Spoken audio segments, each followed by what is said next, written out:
Naririnig ko na, kapag si Fiscal Ellen nagalit, lahat ng clubs may wheelchair, lahat may walker, lahat nabibigyan na pwede maitulong sa mga nangangailangan sa kanilang mga komunidad. At hindi rin mo tumigil yan. Pag sila mag-asawa, nauwi ng sa Leyte ba yun? Or sa Quezon, dinadala ang proyekto ng Infinity doon. Kapag naman nariyan sila Jarely, abot Mindoro yata ang naging proyekto ninyo. At ngayon, I am very proud that through this Lion Year, you are possibly, and with the consultation with our Sight for Kids District Chairperson and Zone Chairperson Aini, one of the biggest implementers of Sight for Kids. Sight for Kids is one of the longest running grant programs of multiple District 301 Philippines and Johnson & Johnson Vision Care. And this Lion Year, we are very fortunate because the grant administrator is from our own district, Past First Lady Samay Yukiko. And through her hard work and the hard work of our multiple district and district coordinators, nagiging madali para sa ating mga Lions Club sa buong distrito.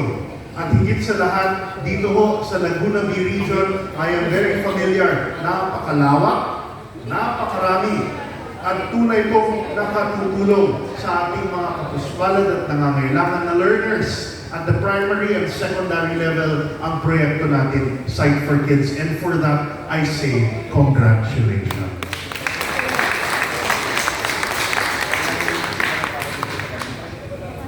Ang isa pa pong nakikita kong natatangi sa San Pablo Infinity 104 Lions Club, ang inyong nagiging magandang partnership sa local government unit of Calauan, Laguna.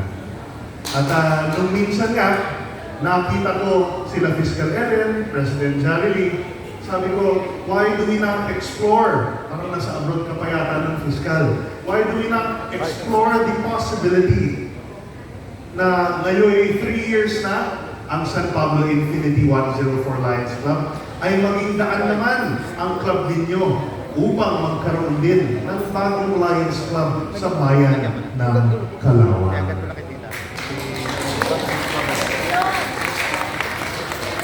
Kaninang umaga, ang ating distrito ho ay nagsagawa ng huling bahagi ng ating grant relief implementation sa pamamagitan at pagtulong ng ating Global Service Coordinator, Juliet Nasita, at Disaster Relief Chairperson Hil Serio, sa mga bayan ng Laurel at Agoncillo, doon po sa lalawigan ng Batangas.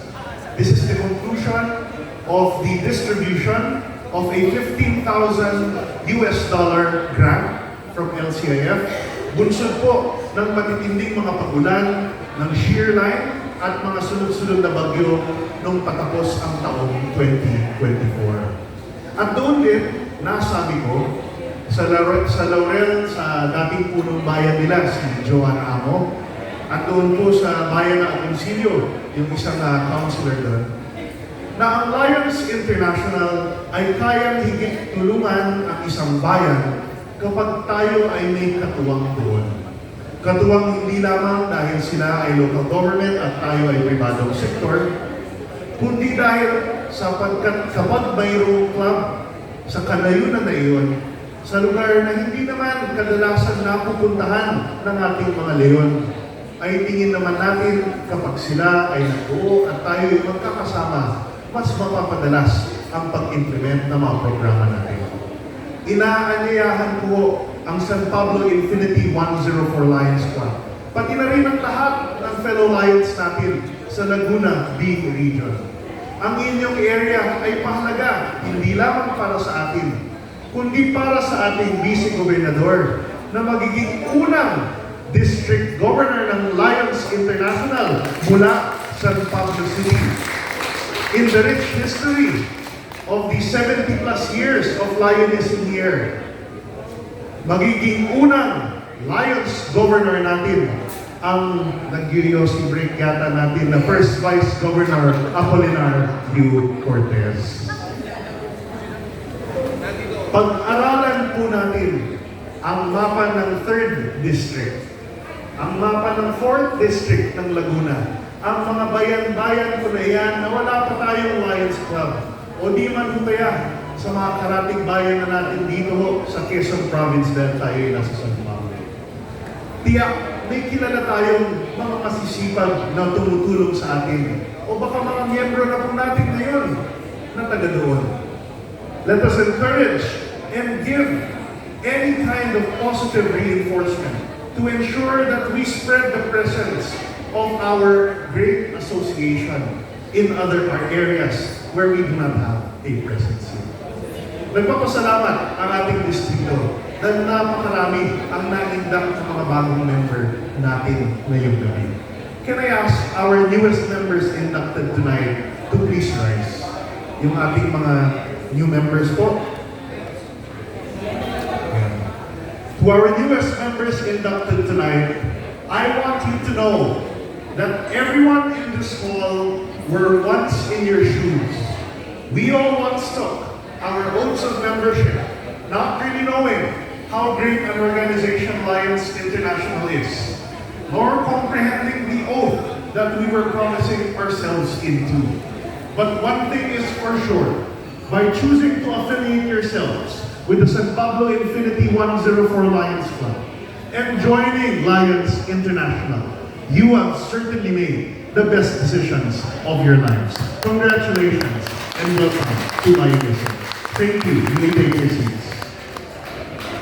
Next, I'd like to call on the club officers, committee chairpersons, and past presidents of the San Pablo Infinity 104 Lions Club to please rise, except President Jari. All officers except the President, please rise. To all the officers and past presidents of the San Pablo Infinity 104 Lions Club, your club is what it is today because of your tireless efforts in ensuring that we continue to serve our underprivileged and less fortunate within and beyond the city of San Pablo. Continue to treasure and continue to grow your club and make it an institution in itself. You will gain not a notoriety, but rather a reputation. That's a better word. A reputation na kapag kumilos ang San Pablo 104 Lions Club, alam nilang hindi lamang para sa pangangailangan ng komunidad na iyan, kundi yan ay inyong pinagtulungan, pinag-isipan, at alam nyo, where there's a need, there is your Lions Club addressing that. Congratulations to the officers of the San Pablo Infinity 104 Lions. Thank you. Please take your seats. Lastly, I'd like to call the woman of the hour, President Jari Iranzo Pascual. President Jari, tonight you officially have taken your oath of office. You are now your club's chief executive officer, your president. You are its helm. But you will not lead your officers and members from above them. You will lead your members and officers alongside them, beside them, in the service that you do, in the many projects that you implement. You are already 7 months into your term, and I'm sure you are not short of any good advice. But let me tell you this, do what is right, do your best, and God will take care of the rest. Congratulations, President Jari. Fellow Lions, whether in grand gatherings such as these, and I must say it's a very nice venue tonight, or in the different activities that we are united upon, Lions International remains the world's largest and strongest service club organization, not because of our district, but because of our individual Lions clubs. The more that our own Lions clubs become strong testaments to this humanitarian movement, the only way that we will go is up. I would like to extend an invitation to the Lions of San Pablo Infinity 104 Lions Club and all of Laguna to join our following big events. This coming April 5, 2025 at the Summit Golf and Country Club in Lipa City. we will be holding our 22nd Sub-District Convention. Malapit-lapit lang po. It will be an affair where we will have plenary sessions, informative seminars, an election for the International Third Vice President nominee, and many, many more, including our first ever district bowling tournament. So I would like to invite those na magagaling sa 10-pin. Mag-register na po tayo. Registration is now open. And you may ask your region and zone officers and our district cabinet on how to register. Second, I would also like to invite everyone to our 76th Multiple District 301 Lions State Convention to be held on the 23rd to 25th of May 2025 doon po sa amin sa Clark in Pampanga. There, we will be electing our next governor and vice governors. We will also select the next site of our multiple district convention at mukhang sa Clark rin po uli sa isang taon. And of course, we will enjoy a parade and many seminars as well. Our MD-LCIF coordinator, PDG Wenny, is ensuring to deliver a very informative LCIF seminar on the 23rd of May doon po sa SMX Convention Center sa Clark, Pampanga. Registration is now open with our district. Huwag po kayo mag-register online. Doon po tayo diretso sa district dahil may diskwento. 3,300 pesos for the first 500 registrants. Muli, naniniwala po ang inyong lingkod. Kapag tayo ay madalas na nagkakasama-sama at nagkikita-kita, wala tayong nagiging problema because we enjoy being united in the bonds of friendship that is Lions International. Kung may isang achievement akong gustong makamtan sa taon na ito na ako'y district governor, ay matapos ang termino na ito June 30, 2025, na masabi ang bawat isa sa atin dito na tunay kong ikinararangal at ipinagmamalaki na bahagi ako ng Lions International.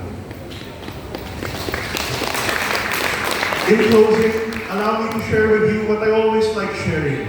And this is the favorite quote of mine from our book of speeches of our founder, Melvin Jones. It's called I Am Lionism. And it goes something like this. I am Lionism. Though known by the name which I now bear, but a few brief years, I have lived in the hearts of man since the dawn of history, and will continue to live therein so long as men love justice and the service of their fellow men. I live only for others. I found life by losing it in service. I will lose it only when I live to myself alone. This is my creed. This is the reason for my existence. I live that I may serve. I am Lionism.